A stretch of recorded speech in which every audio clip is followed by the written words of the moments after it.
Olá, professor Júlio, é um grande prazer poder conversar contigo, né, nesse início de 2020 e, de certa forma, você cedeu um pouco do seu tempo para compartilhar conosco sua vasta experiência na ortodontia. Muito Ah, feliz. Obrigado, Marlos. Para mim também, iniciando minhas atividades do ano de 2020, peço as bênçãos divinas para mim, para todos nós, para você, para sua família principalmente, que me deu essa oportunidade de estar também compartilhando alguns conhecimentos de ortodontia com você, que é um grande amigo de longa data. Oh, fico feliz, Júlio. Então vamos começar esse bate-papo, vocês nos contando um pouco da sua trajetória acadêmica, né, sua vida profissional, como é que tudo começou, o porquê da ortodontia e todo esse caminho que você trilhou dentro da nossa especialidade. O ano passado eu completei 30 anos de ortodontia, então a história é um pouquinho longa, né, Marlos? São 3 décadas aí, né? A minha história na ortodontia, eu estava resgatando aí o ano passado, ela começou com um contato que eu tive, eu já tinha, assim, na graduação, que eu fiz minha graduação em Araçatuba, na Unesp, eu já tinha tido um contato com ortodontia, que havia me despertado um certo interesse. Mas meu histórico dentro da graduação foi todo na cirurgia. Araçatuba continua sendo um grande centro formador de cirurgiões bucomaxilo, foi um dos primeiros programas de pós-graduação em cirurgia bucomaxilo no Brasil, e nós tínhamos um contato muito estreito com os alunos de pós-graduação e os professores. Então, aí vem a questão da ciência, né? Já me interessou. Eu tenho meu primeiro artigo publicado no meu segundo, eu comecei a fazer ele no meu segundo ano de faculdade. Então, desde aí eu já tinha um interesse na parte da ciência. E o que me levou à parte da ciência foi para a cirurgia, a área que eu tinha o contato maior. Mas aí me formei, eu fui trabalhar como dentista do Exército. E no Exército eu conheci dois amigos que são ex-alunos da FOB Bauru, o Ricardo Calex e o Gilberto Villanova Queiroz. E eles chegaram, né, e com a empolgação toda de ortodontia, e aí eu comecei a frequentar Bauru via esses dois grandes amigos. E eles já queriam fazer especialização, o interesse deles era inicialmente a especialização, né? Então eu fui para a especialização, mas aquela vontade de fazer a pós-graduação, e aí eu insisti um pouquinho mais e acabei fazendo um mestrado em Bauru, doutorado em Bauru. E aí, depois do doutorado, eu fui para o pós-doutorado no exterior, né? Logo que eu regressei, curiosamente, a oportunidade que me surgiu para dar aula foi na USP de Bauru, na cirurgia. Você veja, de novo a cirurgia, né? Vai e volta. Eu cheguei a dar aula de cirurgia 3 anos na FOB USP, mas a vontade e a gana de explorar um pouquinho mais a ciência ortodôntica. E aí eu entrei num concurso na Unesp, né, como a disciplina de ortodontia para fonoaudiologia, né? E aí eu falei, não, vou explorar esse lado meu só da ciência ortodôntica, né? Que eu já vinha tendo que publicar tudo aquilo que eu tinha produzido no doutorado e no pós-doutorado. E um ano depois que eu saí da USP, estando na Unesp, me surgiu a oportunidade de desbravar mais uma vez alguma coisa que foi o mestrado, abrir um programa de mestrado acadêmico numa universidade particular em São Luís do Maranhão. Eu de Marília, fui lá para São Luís do Maranhão, cheguei lá, eu costumo dizer, não tinha uma linha escrita do que seria um programa de pós-graduação. Universidade nova, mas que eu agradeço muito, porque me deram muito apoio, me dão apoio até hoje, todas as ideias. Eu coordenei esse programa por 6 anos. Hoje esse programa é um programa de mestrado e doutorado. É um programa de doutorado em parceria com a Universidade Federal de Uberlândia, né, que é uma das grandes, dos programas de destaque na área de odontologia hoje no Brasil, né? Então, Marlos, a minha vida acadêmica, né, que eu acabei me concentrando em comentar com você é essa. Agora, em todo esse transcurso, você veja, desde 1989 até hoje, eu mantenho minha vida ativa clinicamente, tenho meu consultório, que hoje esse consultório é junto com a minha esposa, que também é ortodontista, e eu faço questão de participar sempre de vários eventos na área de ortodontia brasileiros e fora do Brasil, para sempre me manter em contato com a ciência ortodôntica, que você vê que é a minha grande paixão. Bacana, Júlio. Que bela história. É, E até pegando já essa deixa, né, você contando um pouco da sua parte do seu doutorado, pós-doutorado, e eu acompanho bastante, assim, vários artigos que você publicou, dentre eles, assim, o primeiro que eu tive contato foi um de 2001, que você publicou na Dental Press, junto com o professor Adilson Ramos de Maringá, que é um artigo que eu acho clássico até hoje, que vocês versaram sobre várias ligas de fios ortodônticos, as aplicações, limitações dessas ligas, as características até estruturais delas. E hoje, Júlio, o que é que você acha? O que é que essas ligas, né, causaram, impactaram na nossa especialidade, né? Quais são os pontos que você ainda acha assim é, interessantes, né, de cada uma delas? Logicamente que algumas já saíram do mercado, outras cada vez mais presentes. Enfim, se você puder nos contar um pouco sua visão, né, desse artigo de 19 anos, mas ainda tão é. atual. Se você me permitir, Marlos, é assim, uma outra história, esse artigo, né? Um instantinho, um pouquinho da história desse artigo. O coordenador da nossa pós-graduação na época era o Dr. Décio Rodrigues Martins, né? Das pessoas que influenciou a minha formação muito. Aliás, muitos docentes da geração, né, que eram docentes, influenciaram a minha formação. E ele fez um sorteio de seminários e para mim tinha caído um outro tema que eu nem me lembro qual tema que era. E não minto, desculpe, caiu foi fios ortodônticos mesmo. E aí um colega de turma, ele comentou comigo assim, mas deixa eu pegar isso aí, é uma coisa meio pedreira e tal. Eu falei, putz, é mesmo, rapaz. Aí eu pensei comigo, falei, você quer saber? Eu vou fazer isso aí porque talvez seja a única oportunidade que eu vou ter na minha vida de estudar fios ortodônticos e entender um pouquinho melhor isso aí. Começou daí. Aí eu comecei a fazer o seminário e comecei a me interessar. E o Adilson é da minha turma Ah, de mestrado, né? perfeito. Esse foi no final do mestrado ou no começo do doutorado e tal. E aí o contato que eu tinha com a Dental Press, que o pessoal da Dental Press sempre foi muito... as portas sempre foram muito abertas para mim dentro da Dental Press, né? E eu comecei a dar aula sobre fios e aí vamos fazer um artigo sobre fios, né? Eu acho que deve ter sido sugestão da cabeça do Laurino. O Laurino tem uma visão muito boa para várias coisas, né?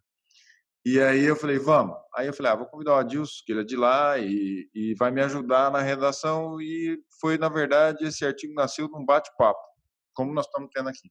Que bacana. E quando esse artigo completou 15 anos, em 2016, eu falei, eu acho que eu vou parar de dar aula de fios, porque ninguém tem mais interesse em ter aula de fios. Aí deu o boom do autoligado. Aí, de novo, toca eu aí atrás de explicar fios para justamente o contexto que o fio termoativado teve dentro do autoligado. E, curiosamente, esse ano eu já fui convidado, entre o final do ano passado e o começo desse ano, eu já fui convidado para mais 2 lugares para dar aula de fios. Então, você vê a importância, aí vem a resposta, a importância que o fio ortodôntico tem na mecânica ortodôntica, porque ele é o motor, ele é o gerador, ele gera força para fazer isso.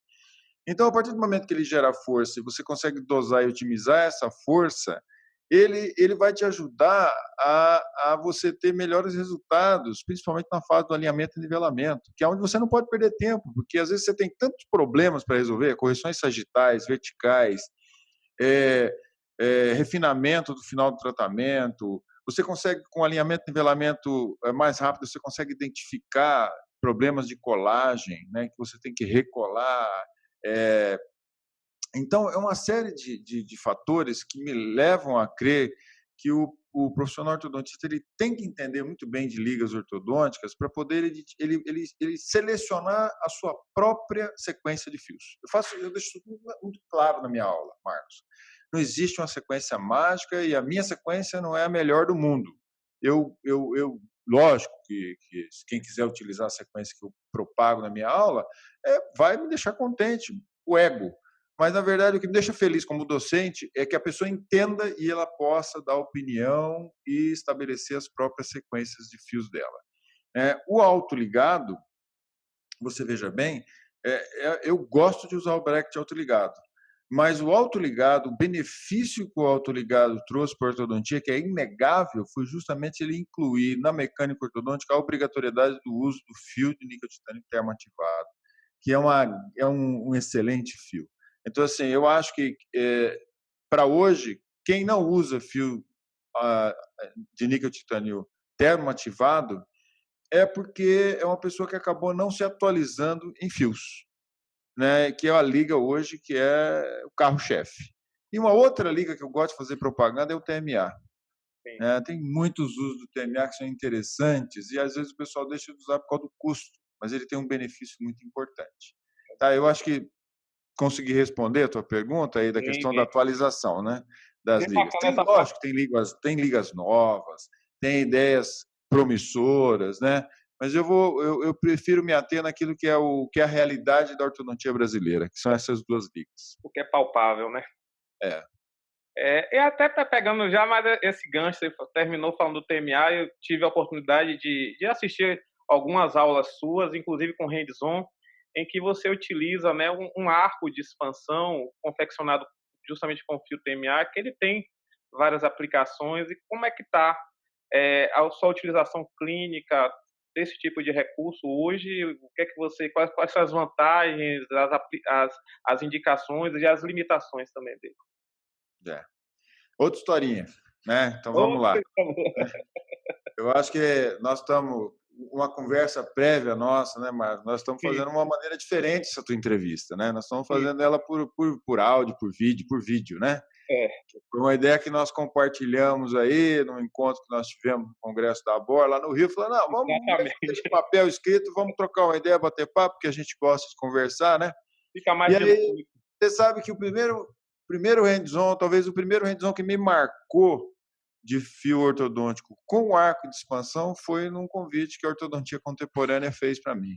Coisa boa. Eu acho que foi a primeira vez que eu fui, e aí eu falei para ele, pensei comigo, falei, o Marlos e o Wendy, são dinâmicos, esses caras são ligados, né? E eu preciso fazer alguma coisa que vá de encontro com o público deles, que eu tenho certeza que a gente acaba atraindo como nosso público, geralmente as pessoas que se identificam com a nossa forma de trabalhar. Exatamente. E eu me baseei em vocês dois, que eu sempre, Marlon, eu procuro criar identidade com o público que vai me assistir em aula, em congresso, que seja. Então, eu investigo esse público, né? E foi daí que surgiu a ideia de fazer o arco de expansão em hands-on. Né? Esse arco de expansão, ele tem me surpreendido cada vez mais, porque é uma ideia muito simples e que muita gente tem utilizado de uma maneira muito favorável. E ele vem de um arco chamado Arco de Mulligan, dos anos 80, de um ortodontista americano, Mulligan, que depois de um certo tempo eu descobri que foi a ideia original, foi dele, mas essa ideia chegou para mim quando eu vi o Eduardo Prado trabalhando com um arco de expansão de ácido oxidável encaixado em tubos de bandas, tubos redondos de A e B. Sim. E eu me lembro que eu estava dando um curso junto com o Eduardo Prado, que foi convite nosso, aliás, na República Dominicana nós estávamos no ônibus, voltando para tomar o avião, saindo do interior da República Dominicana para a capital para tomar o avião. E aí eu falei, Eduardo, nós precisamos bolar um jeito de fazer mais fácil a expansão. Porque a tendência hoje não é usar mais banda. Pelo menos na minha realidade do consultório, essa história já tem anos. Eu falei, olha, não vou mais usar banda para adulto. Né? E esse arco de expansão é para o adulto, porque o efeito dele é dentoalveolar. E aí eu comecei a pensar, eu falei, vou fazer ele de TMA, mas fazer de TMA sem encaixar no tubo, porque ele é mais flexível, né? E aí eu vou agarrar ele com gotas no arco de níquel titânio termoativado. E aí eu recebi uma série de varetas de arco de TMA da Orthometric para eu fazer os testes. Aí eu falei, mas eu não vou fazer sozinho? Uma coisa eu aprendi ao longo da minha carreira, né? A gente não pode ser egoísta com o conhecimento, porque quanto mais você propaga aquilo que você faz, mais cabeças pensando, a coisa sai melhor. Né? E vice-versa. Também eu aprendi uma coisa ao longo da minha carreira. Se você quer aprender uma coisa bem feita mesmo, para você fazer tecnicamente um negócio bem feito, vai lá e faz um curso. Eu antes tinha mania de ler e tal, e escutar o cara no congresso, ia lá no meu consultório e testava, né?